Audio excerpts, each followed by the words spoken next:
Bonjour à tous et bienvenue dans la revue de la semaine de Presensa, le rendez-vous hebdomadaire dans lequel vous retrouverez notre sélection d'articles de la semaine. Bien évidemment, ces articles sont disponibles sur notre plateforme en description et commençons sans plus attendre.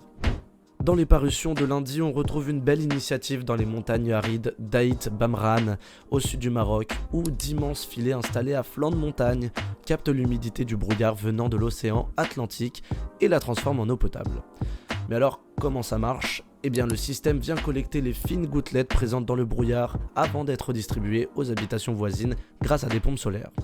Considéré comme l'un des plus grands projets de captage du brouillard au monde, le dispositif peut collecter plusieurs milliers de litres d'eau. Une solution très prometteuse pour les régions ravagées par la sécheresse. Ce dispositif innovant répond à plusieurs problématiques sociales et environnementales puisqu'il permet de réduire les longues marches quotidiennes des femmes et des jeunes filles qui se privent parfois d'aller étudier pour s'approvisionner en eau. Rappelons que le manque d'éducation des femmes est un point économique et social très important et que cette initiative pourrait à long terme améliorer la condition de vie des personnes qui en bénéficient. Des organisations internationales dont les Nations Unies saluent ce projet comme un exemple d'adaptation durable au changement climatique et les experts estiment que cette expérience pourrait être reproduite dans d'autres zones arides, d'Afrique ou encore d'Amérique latine. Toujours en Afrique, mais au Sénégal cette fois-ci, un peu plus de 2 ans après l'élection historique de 2024, le Sénégal entre dans une nouvelle zone de turbulence politique. Le président Bassirou Diomaye Faye a officiellement mis fin le 22 mai 2026 à sa collaboration avec son premier ministre Ousmane Sonko. Une rupture majeure car les deux hommes avaient été élus ensemble comme un véritable tandem politique lors de la présidentielle du 24 mars 2024. Alors, petit retour en arrière, en 2024, après plusieurs années de tensions politiques, les Sénégalais avaient massivement soutenu le projet porté par le parti PASTEF, mais dans les faits, beaucoup d'électeurs ne votaient pas seulement pour un homme, ils votaient pour un duo, le ticket Diomaye-Sonko. Bassirou Diomaye Faye, alors tout juste sorti de prison, incarnait la présidence. Ousmane Sonko, figure populaire et moteur du mouvement, apparaissait lui comme l'architecte politique de la rupture promise avec l'ancien système. 2 ans plus tard, cette alliance a explosé. Depuis plusieurs mois, des divergences profondes opposaient les deux dirigeants. D'un côté, un président jugé plus conciliant et pragmatique. De l'autre côté, Ousmane Sonko, partisan d'une ligne beaucoup plus radicale, notamment sur les questions économiques et les relations avec les institutions internationales. Le clash final serait intervenu après des déclarations fortes du Premier ministre devant les députés. Ousmane Sonko avait publiquement affirmé que le président s'est trompé au sujet de la gestion des fonds publics avant de lui demander de reprendre ses esprits. Des propos perçus comme un défi direct à l'autorité présidentielle. Mais derrière cette crise personnelle se cache aussi une bataille politique plus large. Selon plusieurs analyses, les tensions se seraient aggravées autour des discussions avec le Fonds monétaire international et la Banque mondiale. Les bailleurs internationaux poussaient pour des réformes économiques et des mesures d'austérité afin de restructurer la dette sénégalaise. Une orientation rejetée par Sonko qui défendait un programme de rupture avec les recettes économiques traditionnelles. Résultat, une situation totalement inédite dans l'histoire politique du Sénégal. Le parti PASTEF et les proches de Sonko, majoritaires à l'Assemblée nationale, se trouvent désormais face au président qu'ils avaient eux-mêmes porté au pouvoir. Dans le pays, beaucoup craignent une montée des tensions, mais une partie de la société civile appelle au calme et à la non-violence en rappelant que la jeunesse, les femmes et les mouvements populaires avaient joué un rôle décisif dans le changement politique de 2024. Le Sénégal ouvre donc une nouvelle séquence politique pleine d'incertitudes. Une question domine désormais, le projet de rupture porté en 2024 peut-il survivre à la séparation de ces deux principales figures ? Dans les parutions de mardi, la rédaction péruvienne de Presensa nous propose de se pencher sur les débats techniques entre les deux partis qualifiés au second tour, Juntos por el Perú avec le candidat Roberto Sanchez et Fuerza Popular avec Keiko Fujimori. Ce débat a donc permis au peuple péruvien de prendre plus ample connaissance des deux programmes. Le débat était axé sur plusieurs thèmes: institutions démocratiques, jeunesse et sport, agriculture, infrastructure, économie et santé.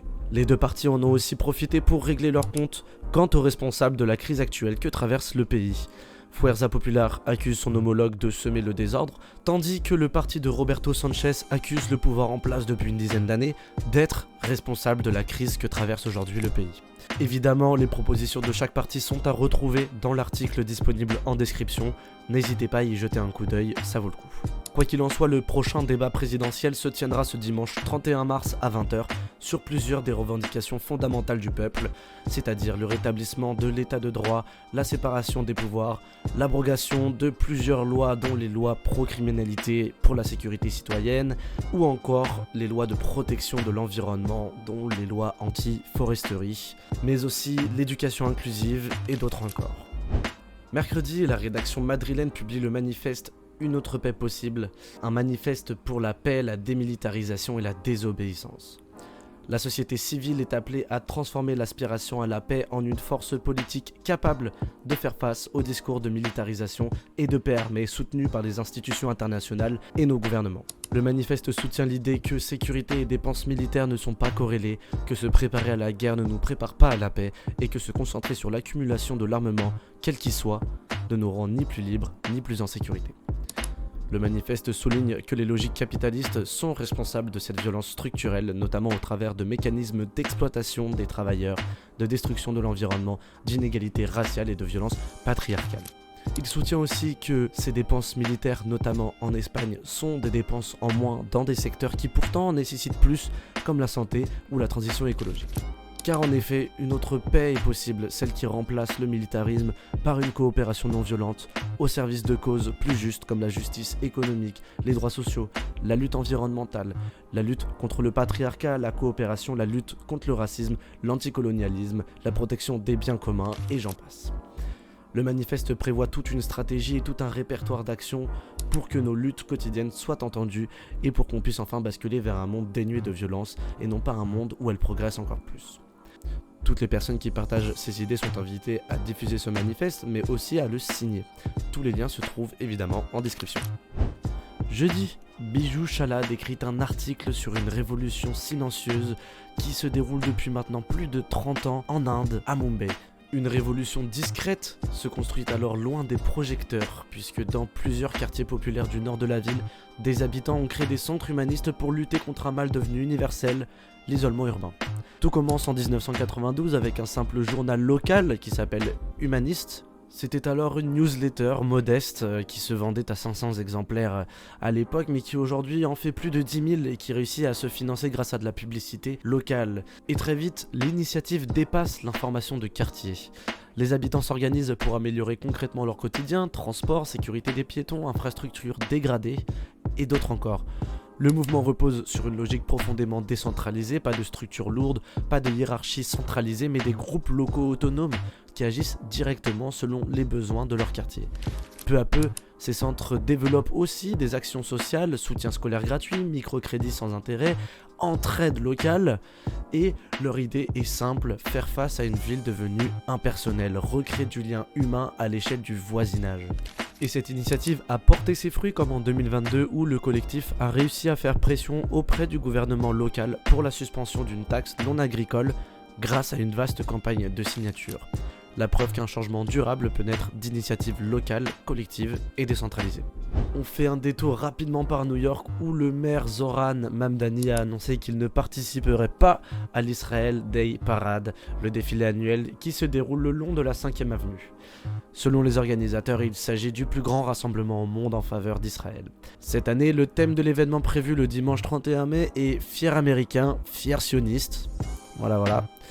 Au cours de ces 62 dernières années, il n'était jamais arrivé que le maire de New York prenne ses distances par rapport à cette célébration. Cependant, Zoran Mamdani a quant à lui expliqué son choix en déclarant qu'en tant que citoyen et en tant qu'être humain, il ne participerait pas au défilé car cela heurtait sa conscience. C'est tout pour cette semaine, merci d'avoir regardé et on se dit à la semaine prochaine.